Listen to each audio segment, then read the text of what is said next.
Okay, so with this function, um, says the cost to manufacture X amount of t-shirts can be represented by the function P of X. If P of 8 is 67, then blank pairs of t-shirts cost blank to manufacture. Okay, so what they're asking you for here is basically what's the domain and what's the range. Remember, the domain in this function is the number that's inside the parentheses here, so P of 8. And the reason for that, so the domain here is X. X represents the amount of t-shirts. So in this thing, you want to put 8 because 8 is the domain. And the output here is 67. So it's going to cost 67 to manufacture. So that's question one. Question two, it says a football stadium sells admission tickets for $47 on Friday nights. At capacity, the stadium holds 5,000 people. The function M of n is equal to 47n represents the amount of money the theater takes in on Friday nights, where n is the number of people. What is the domain of M of n in this context? So you have to think about what sort of numbers you can have. First of all, you need to know what domain is. Remember, domain is the input, or it's the thing inside of the parentheses, which is usually X or some other letter. In this case, it's going to be N. And in this problem, they say N represents the number of people. Okay? So what sort of numbers can you have for the number of people? Well, you can't have a negative person, so you have to start at 0. And then they put a limitation on how many people that can be in the stadium as 5,000. So you can have anywhere from 0 to 5,000 people.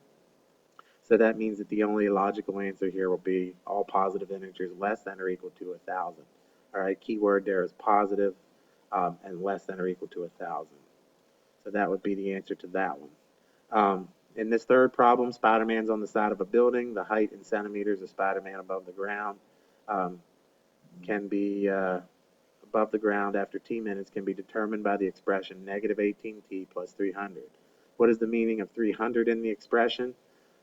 Remember I said when you have an expression like this, right here, negative 18t plus 300, I said the number with the variable, whether it's x or t or whatever it is, that number actually causes the function to grow, and the number that's by itself, which is the y-intercept on a graph, or b in this case, that represents an initial value where you start. So in this case, that means that Spider-Man is going to begin at a height of 300 centimeters. In number four, what they're asking you for is to solve this equation for r, all right? So if you solve that for r, you have to divide both sides by pi. So you'll get a over pi is equal to r squared. And then to get rid of the squared, remember you have to take the square root, all right? So that's this big thing here, the big square root button, all right? And you have to put that over a over pi. Now, the difference here, notice there's a square root of a over pi here, and there's one down here, but this has a plus or minus in front of it.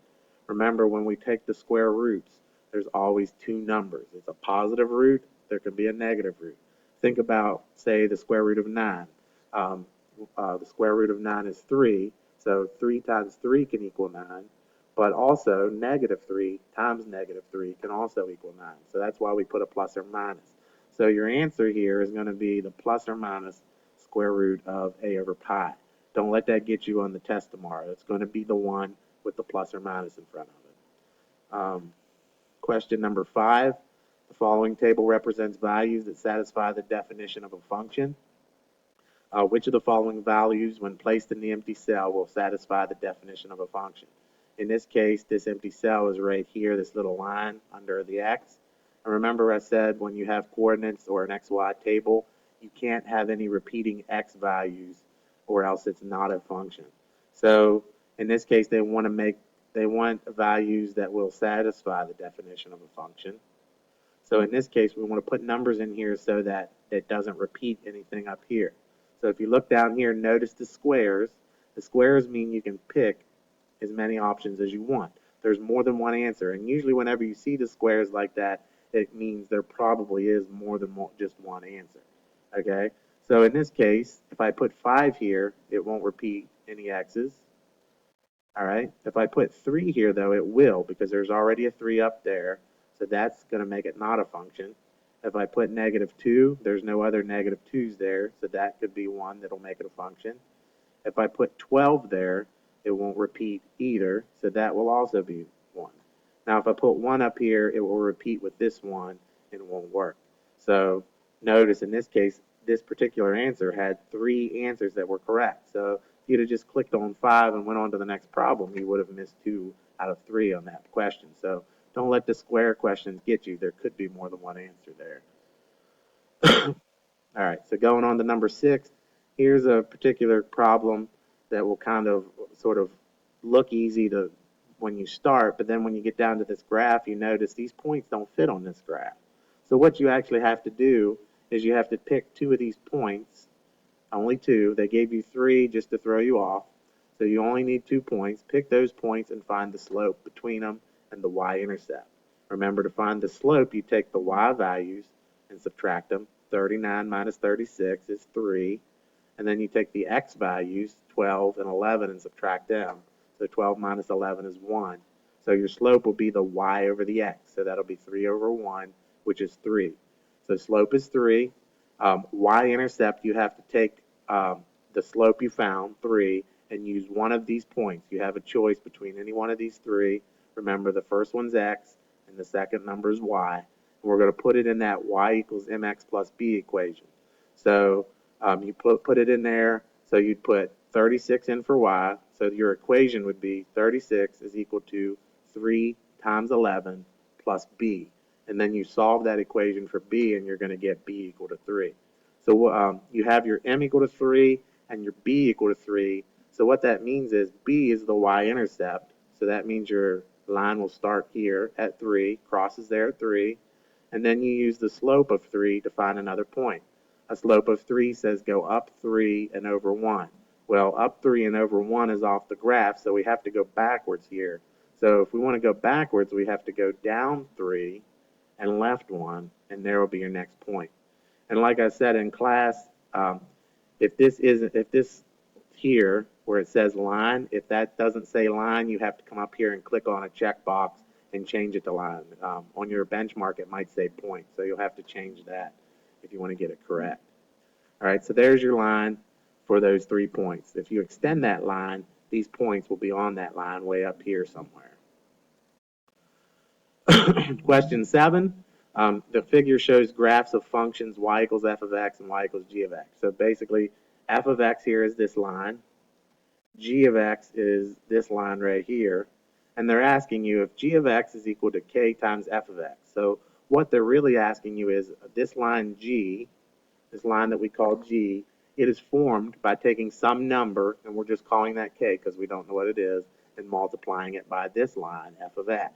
So what is the value of k? So what they're asking you is what can I multiply f by to get g? The easiest way to look here is to look at this y-intercept. The y-intercept for f of x is right up here at 5, and then the y-intercept for g of x is down here at negative 5. So what would you multiply 5 by to get negative 5? And the answer would be negative 1. All right? So that would be your answer. It goes in the box. Remember, you're only putting numbers in these fill-in-the-blank boxes. Never put k equals or anything like that in there. Just put the number. Moving on to number 8, they're asking us, they say the function r of x represents the radius of a circle for a given area. A graph of the function is shown. All right, according to the graph, what is the approximate rate of change in the radius of the circle as the area increases from 2 square feet to 7 square feet? So remember, rate of change means find the slope. When you're talking about graph, rate of change means other things in math, but when we're talking about graphing, it means find the slope. So what you're actually doing is what they want you to find is the slope of this line. But notice the other key information is from 2 to 7. So you're only finding the slope of part of the line. So from this point here, from x equal to 2 to x equal to 7, they want just that part of the line. So if I start here at 2 and use the rise over run, I go up 1, 2, 3 boxes. But over here on the side, these boxes are not separated by 1. What you're actually finding here is that each of these boxes represents 0.25. So if I go up 3, that's 0.25 plus 0.25 is 0.5, and then plus 0.25 more would be 0.75. So your rise in this case would be 0.75. And then the run, to go from 2 to 7, you have to go over 1, 2, 3, 4, 5. So your run here is going to be 5. So the slope of this line is going to be 0.75 divided by 5. And if you put that in your calculator and crunch it out, you get 0.15 foot per square foot. Now here's a line where it's kind of hard to do on the computer. They've got a graph here. They're calling this little U shape here. That function is called h of x. And then they tell us about another function down here which they haven't graphed, f of x. So they're saying, well, what if you graph that line, and can we compare that line?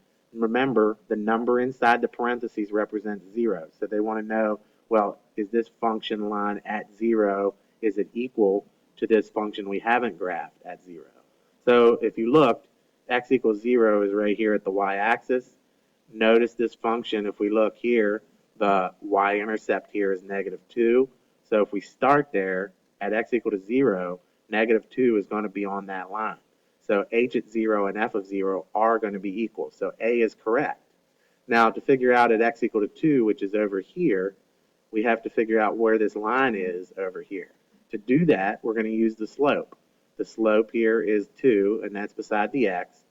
So if we use that slope to get up there to 2, so we go up 2 and over 1, that hasn't got us over here to 2 yet. So I've got to use the slope again to get over to 2. So I got to go up 1, 2, and then over 1. And here I am at x equal to 2. That's up here in the top corner of this second box right here in the graph. So notice what they're asking, is the line for h of x, this thing, higher than the point here on that line there? And that line is higher. It's up here somewhere. So it is greater than f of 2. So in this case, both of those statements are true. So the answer is true. And then finally, with a parent function just means that's the original function. We're going to take this first function here. We're going to perform some transformation to it down here. And that new function we're going to call g of x. So the parent function is f of x. That's this line. We want to find the y equals equation for that. And then we want to come down here and do the same thing. We want to find the y equals mx plus b equation for g of x. All right. So for the first one, to find that, the slope here goes in the box beside of the x. So if we find the corner of a box and we go from rise over run, we got to go up 2 and over 1 to get over to our new box. So your slope is 2 over 1. Don't put that in there. Put the simplified version, which is going to be 2. Don't put a fraction in the box or a decimal unless the answer is that. All right, 2 over 1 equals 2. It simplifies, so you should just put 2 in the box.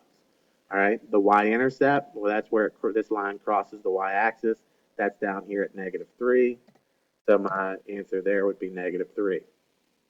All right, so I come down to the second graph, and I want to do the same thing for this line. Well, if we pick a point that hits the corner of a box, you can start there, and you go up 1, 2, and over 1, and you'll be on another point on the line. So your slope for this one is again 2, and then it crosses the y-axis here at x equal to, or y equal to 1. So your y-intercept there will be a positive 1. Now in part 3, they say, well, if g of x is equal to f of x plus k, find k. So that's a fancy way of saying, well, our second function is equal to our first function plus or minus some number. What is that number? So the easiest way to figure that out, notice the slopes didn't change between these two graphs, but the y-intercepts did. So you look at the y-intercept here, -3, and the y-intercept there of 1. Well, what would you have to add to -3 to get 1? In this case, you'd have to add 4 to it, right? So in this case, k would be equal to 4. All right, and that is the final question on your test. If you have any questions, bring them to class.